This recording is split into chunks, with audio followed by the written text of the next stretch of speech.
Hola, ¿qué tal? Buenos días, ya estamos aquí de nuevo. Hoy tenemos el capítulo 10, Apariencias y Realidades. Capítulo 10 de la Ley de Dios. Y hablaremos el tema, el nuevo modo de concebir y encarar la vida, la alegría de quien ha comprendido, para no juzgar y para no ser juzgado. Y empezamos. Mi mayor satisfacción fue la de haber descubierto que el mundo está regido por la sabiduría, bondad y justicia de Dios, conclusión a la que llegamos en el capítulo pasado. Mas si todo está regido por Dios, el universo es una máquina perfecta y nuestro mundo no es solo lo que parece ser, es decir, el reino del desorden y del mal. Mi gran satisfacción fue la de haber descubierto esta otra realidad, o sea, por haber mirado en profundidad, llegué a ver que lo peor está en la superficie y que debajo de esa se encuentra otro mundo regido por otra ley, hecha de sabiduría, justicia y bondad. Esta ley es la ley de Dios, que desde lo profundo todo rige. Este es el terreno de piedra dura donde se puede construir sin peligro de engaños. Esta es la fuente que puede saciar a quien tiene sed de justicia, de bondad y de verdad. Entonces, la vida no es un caos de luchas desordenadas, donde solo hay lugar para los más fuertes que acostumbran a vencer con cualquier medio, mas es un lógico y justo trabajo de experiencia. Es un camino dirigido hacia nuestra felicidad. Realmente no vivimos, quizás abandonados a nosotros mismos, perdidos en este inmenso universo desconocido, mas tenemos un Padre en los cielos, el cual, si con justicia golpea a los malos, haciéndolo por el bien de ellos, también recompensa a los buenos que lo merecen. Podemos contar con Él con toda confianza. Él siempre mantiene su palabra, que está escrita en su ley, y nos concede siempre lo que hayamos merecido. Él vela siempre por nosotros. Tenemos pues a alguien que defiende nuestra vida y que está dispuesto a ayudarnos a todos, buenos y malos, para llevarnos hacia el bien y hacia la felicidad. Somos elementos constitutivos y ciudadanos de un universo orgánico en cuyo seno la ley coordina nuestra vida en relación a todos los otros elementos, todos hermanados en función del mismo principio central director, todos orientados e impulsados hacia la misma finalidad que es la salvación universal. Vemos así que al final la injusticia es fenómeno transitorio y de superficie. Quien verdaderamente manda es Dios, es decir, el bien y las mismas fuerzas del mal terminan trabajando solo en función del bien. Y si Dios es quien manda, quien en realidad reina y ha de vencer, no es por la fuerza, sino por la justicia. No hay fuerza que pueda imponerse violando esta ley. Tarde o temprano, cada quien termina recibiendo lo que merece. La rebelión contra el orden permitida por Dios no consigue, como el hombre quisiera, subvertir este orden para ventaja suya, mas solo lo arrastra para perjuicio suyo. Como quien hace el bien ha de recibir su recompensa, así quien hace el mal ha de pagar con su sufrimiento. Esclarecer todo esto, como estamos haciendo, si puede ser un aviso para los malos, no hay duda que constituye un gran consuelo para los buenos. Se disloca así completamente el concepto de la vida. El más fuerte es Dios y quien está junto a Él, porque vive conforme a su ley. El verdadero poder no está, como el mundo parece, en las manos de los prepotentes y astutos, sino cosa increíble, para quien no sepa ver más allá de las apariencias, el poder está en las manos de los honestos, que por el hecho de obedecer a Dios con Él colaboran y son por Él protegidos.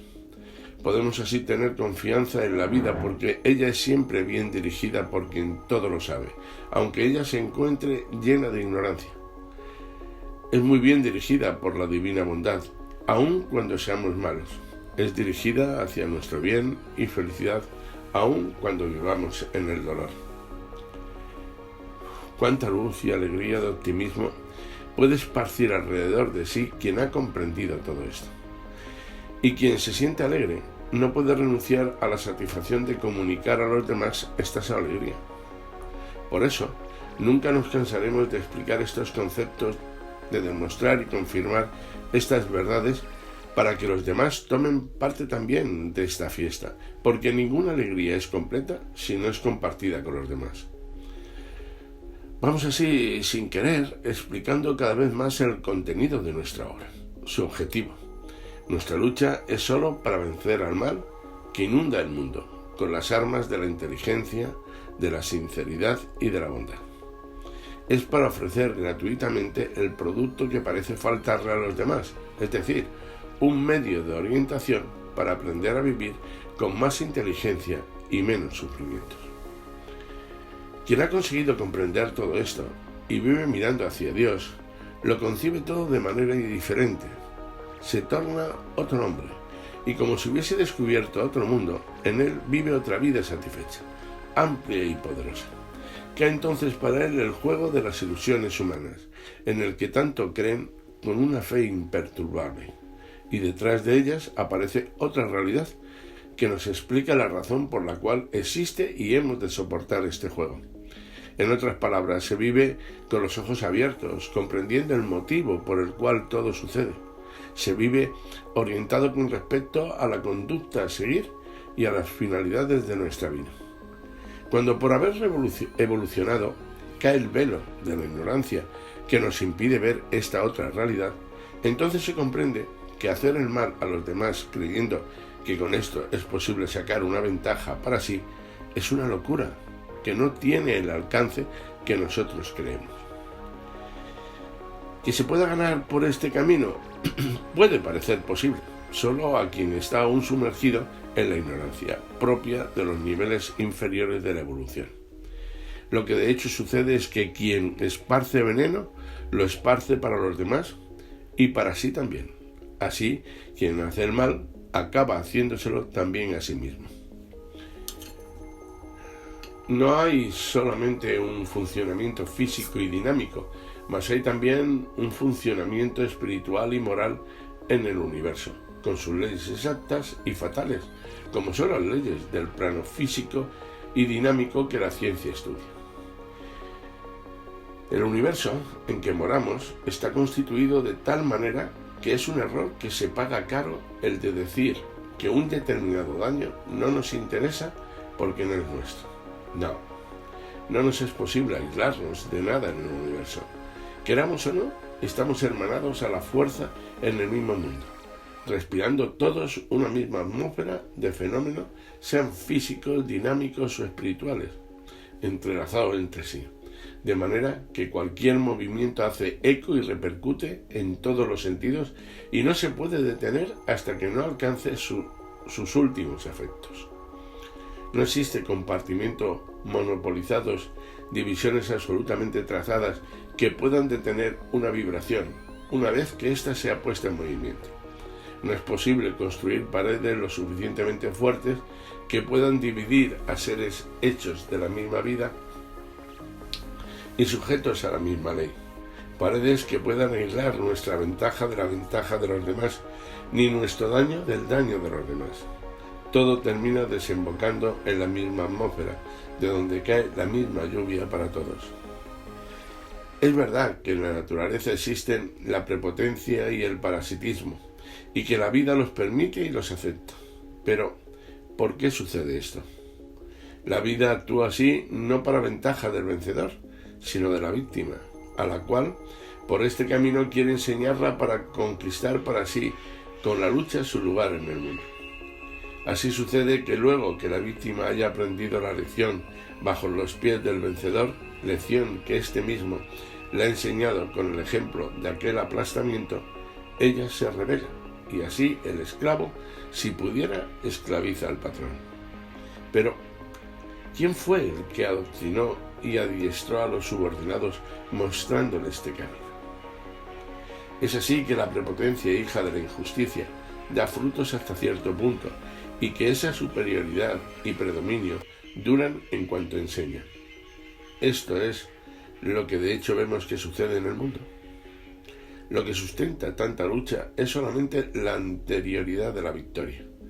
Y la razón de esa lucha continua es el hecho de que ella en sí constituye una escuela para desenvolver las inteligencias hasta que se llegue a comprender que la victoria prevista es una ilusión, pero que ha servido como estímulo para alcanzar el objetivo, que es hacer progresar al individuo. Así que el hombre ha sido siempre víctima de engaños, de los sentidos, claro, y de su mente.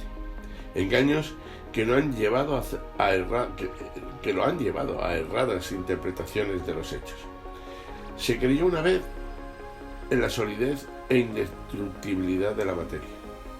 Se creyó que el Sol giraba alrededor de la Tierra y no la Tierra alrededor del Sol, que la Tierra era inmóvil y así en muchas otras cosas. Solo ahora comienza el hombre a percibirse cuán engañadora es la apariencia de las cosas y que la verdad es otra, y que está aún escondida muy profundamente. De cuántas ilusiones psicológicas hemos aún de liberarnos. Esto sobre todo en el terreno intelectual, porque en nuestro intelecto, el medio por intermedio del cual percibimos y concebimos todo, lo que condiciona nuestro juzgamiento e idea en todos los campos en la naturaleza. Las capacidades y el desenvolvimiento de este intelecto, cada ser no puede vivir sino en función de la comprensión que posee. Así muchas veces aceptamos como verdades absolutas, axiomáticas, ideas que son fruto de nuestra forma mental y que a ellas respectan. Es necesario un control continuo y saber mirar en profundidad para llegar a comprender la falsedad de tantos conceptos que ciegamente aceptamos y que dirigen nuestra vida. Así, cada quien juzga con los elementos que posee. Cuanto más ignorantes somos, tanto menos de estos elementos poseemos, tanto más rápidas y absolutas son las conclusiones. Y viceversa, quien posee más conocimiento y con esto más elementos para juzgar, no llega a conclusiones simplistas, rápidas y absolutas. Luego, quien más se aproxima a la verdad es quien juzga lentamente, sin absolutismo, pero con profundidad, tomando en cuenta un número de mayor de elementos, y entonces quien juzga lanzando un juzgamiento por encima de los otros, en último análisis se juzga a sí mismo, en el sentido de que con su juzgamiento él se revela a sí mismo, por el hecho de no poder juzgar sino conforme a su tipo de pensamiento y naturaleza. Su juzgamiento descubre cuál es su pensamiento y naturaleza. La mejor manera para llegar a conocer a una persona es observando sus juzgamientos con respecto a los demás. Sucede así que quien cae en la ilusión de suponer que juzgando a los otros está así poniéndolos al descubierto y colocándose por encima de ellos, en realidad solo se está sometiendo a un juzgamiento, descubriéndose y mostrando a todos sus propios defectos.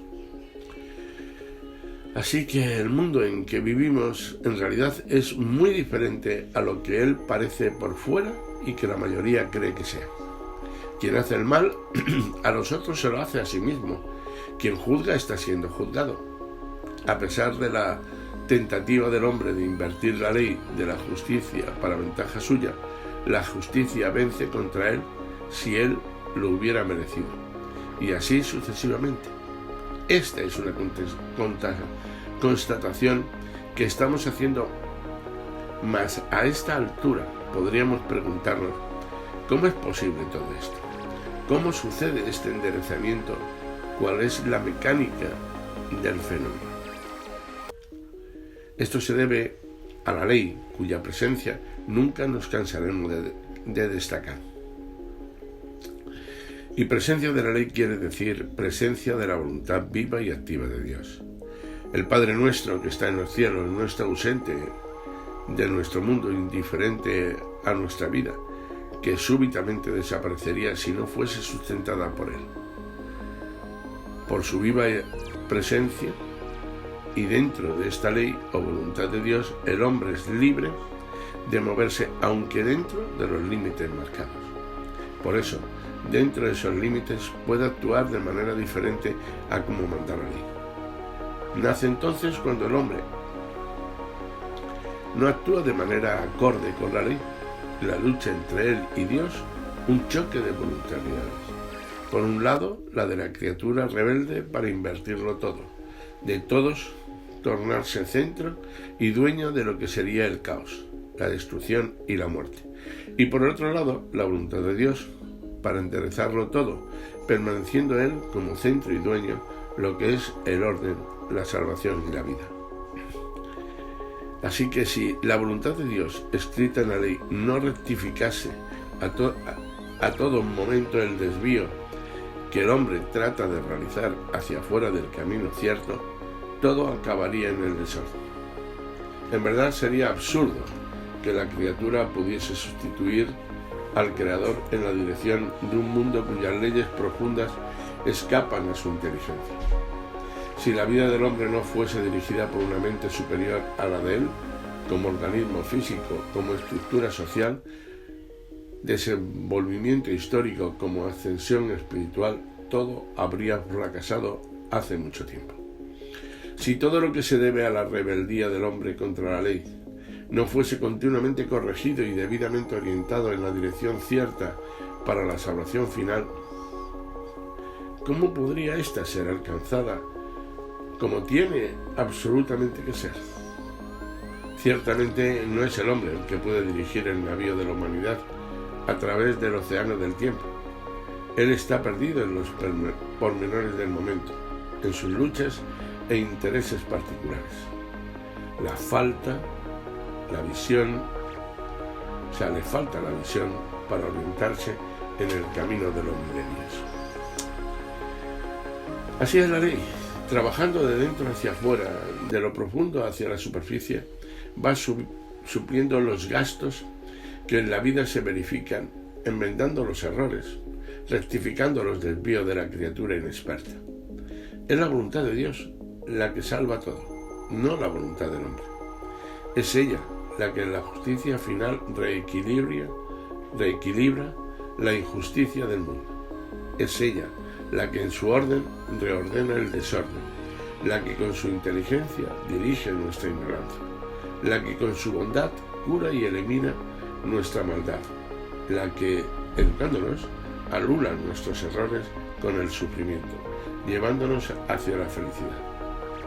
Este fenómeno se debe a lo que se llama la inmanencia de Dios, el cual no solamente existe, trascendente en los cielos, sino que está presente también entre nosotros. Si así no fuese, ¿quién podría salvar al mundo? Todo estaría perdido.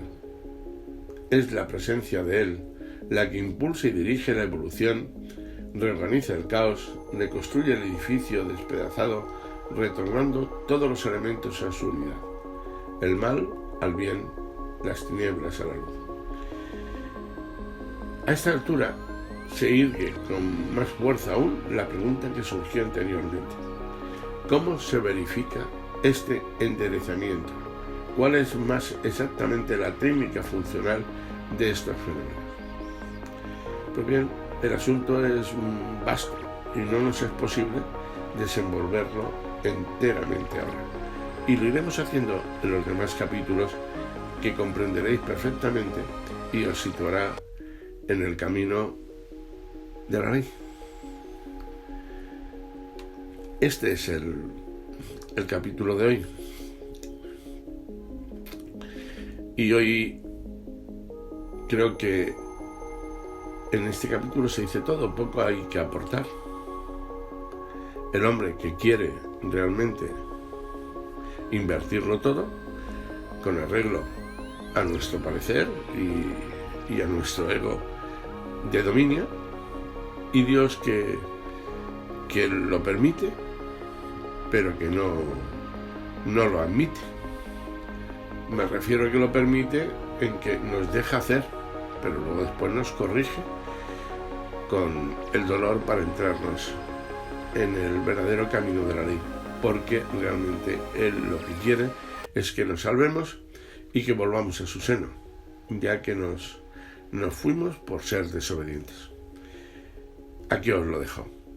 Un abrazo y que tengáis un buen día.